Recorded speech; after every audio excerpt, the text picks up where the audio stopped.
Obama is now continuing the practice of secret arrest, secret prisons, and most importantly, indefinite detention without trial. When a British High Court said that it was preparing to release secret British and U.S. torture orders that prove that the Bush administration was ordering personnel to systematically abuse detainees, Barack Obama threatened to cut off all U.S. intelligence ties to England. To add insult to injury, he stated that the program was important to national security, not only endorsing Bush's crimes, but continuing them. Obama voted for a reinstatement of the Patriot Act. And by his early deeds already, again, as we saw with the issues of retention, he's willing to send people that have been charged with nothing to be tortured to so-called get the truth out of them. If the makers of this film attempted to cover all of Obama's lies, this documentary would never be released because there are new ones every day. So in the interest of time, we're going to cover one more big one. Barack and his handlers made the cornerstone of his campaign, keeping lobbyists and donors out of his administration. Within hours of being elected, Obama did a 180 and filled the White House and federal government with lobbyists and donors at all levels. Obama picked William Lynn, the top lobbyist for Raytheon, to fill the #2 position at the Department of Defense. Timothy Geithner, former president of the private Federal Reserve Bank of New York, was picked by Obama to be Secretary of the Treasury. Geithner promptly crammed the Treasury Department full of lobbyists, like his chief of staff, Mark Patterson, formerly the top lobbyist at Goldman Sachs. Obama appointed top lobbyist to the Saudi royal family, George Mitchell, as the lead Middle Eastern envoy. Obama appointed the king of Wall Street lobbyists, Leon Panetta, to head up the CIA. Obama tapped Tom Daschle, top lobbyist for healthcare firms, to run the Department of Health and Human Services, and the list goes on and on. Then, 3 weeks into his administration, Obama launched a new lie, more outrageous than the previous. With Academy Award-level conviction, he said that he was upset about the banker bailout, which his own chief of staff, Rahm Emanuel, another former Wall Street executive, had engineered. Obama said that he had signed an executive order capping the CEO's salaries of those who had taken the bailout money. There was just two problems. All the major banks and brokerage firms were exempt, and the new order only dealt with any future bailouts. And those were to be on the honor system. What gets people upset, and rightfully so, are executives being rewarded for failure. AIG, Bank of America, and Citigroup, which have received billions in bailout money, don't fall under this plan. Only banks negotiating future agreements with the government will be restricted. But this appears to be built on an honor system, and White House Press Secretary Robert Gibbs had a hard time explaining how enforcement would work.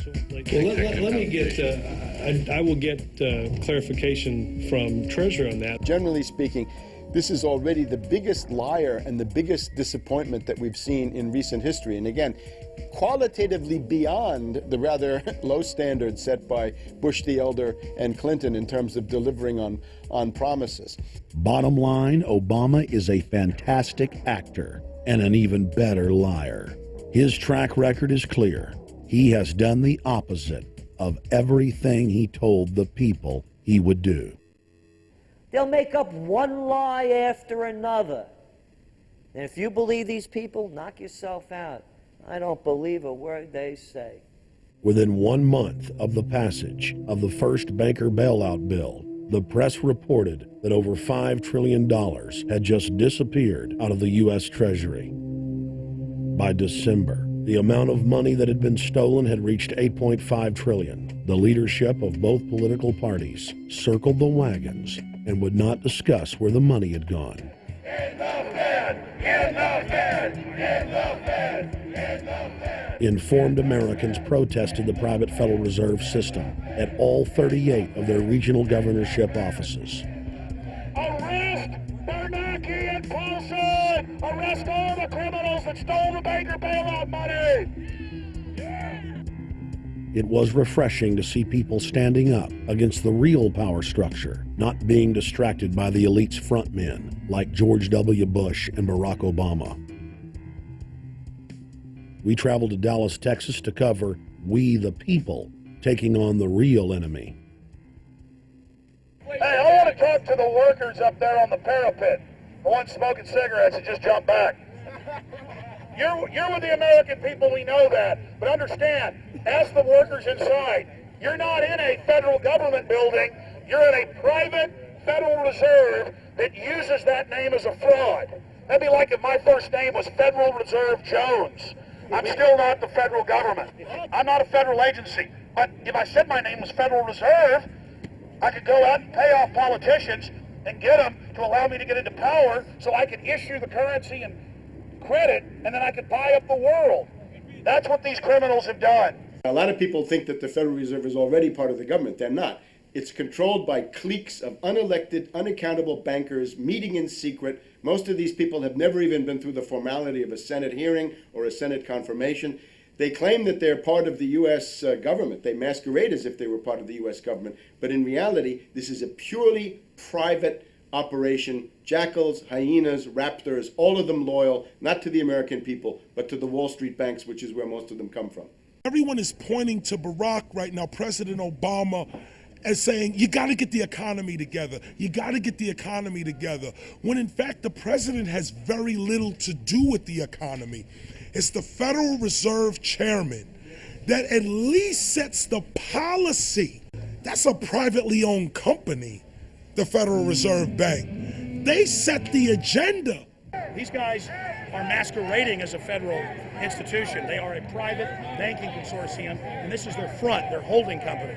The Federal Reserve is not federal. It's a front for a private banking cartel. That's on record in congressional testimony, and they're the ones orchestrating the economic collapse we're seeing right now, so that's why we're here. While at the End the Fed rally outside the Federal Reserve Bank in Dallas, Texas, we spoke with Ron Paul's brother, Wayne Paul.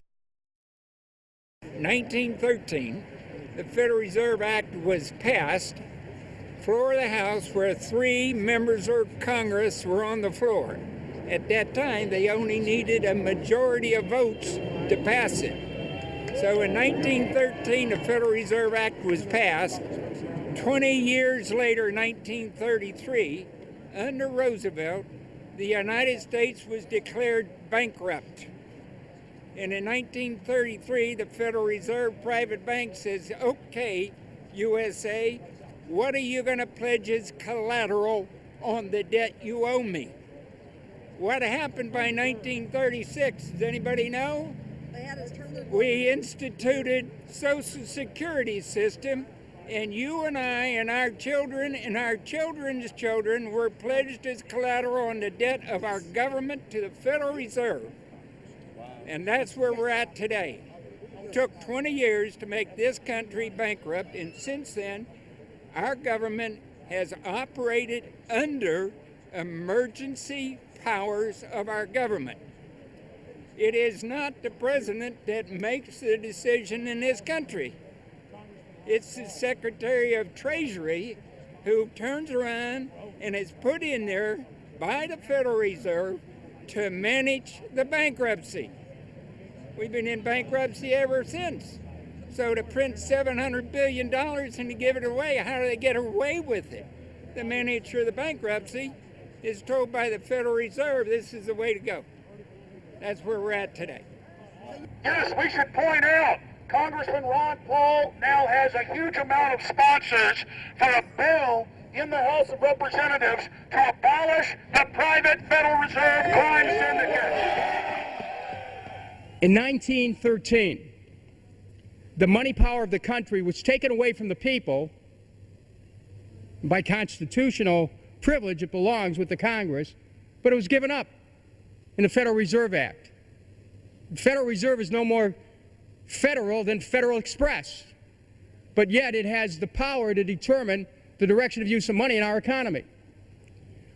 If we could take that power back and put the Federal Reserve under Treasury, we start to be in a position of being able to control monetary policy on behalf of the United States people. The Federal Reserve is totally private, and Alan Greenspan 2 weeks ago on PBS on Lair NewsHour said on record that they are above the law, the Congress, the President, everyone. No court can do anything. We run America. What is the proper relationship, what should be the proper relationship between a chairman of the Fed and a president of the United States? Well, first of all, the Federal Reserve is an independent agency, and that means basically that there is no other agency of government which can overrule actions that we take. So long as that is in place and there is no evidence that the administration or the Congress or anybody else is requesting that we do things other than what we think is the appropriate thing, then what the relationships are don't frankly matter. Notice what Greenspan is saying. Greenspan is saying the Federal Reserve is beyond the law. And in reality, they are in practice beyond the law. Nobody, as far as I know, has ever audited the Federal Reserve. One of the first things we ought to do when we nationalize the Fed is go in there and find out the audit. Who stole money? Who engaged in corruption? There's a whole series of people going back to Volcker, to Greenspan, to Bernanke, and so forth.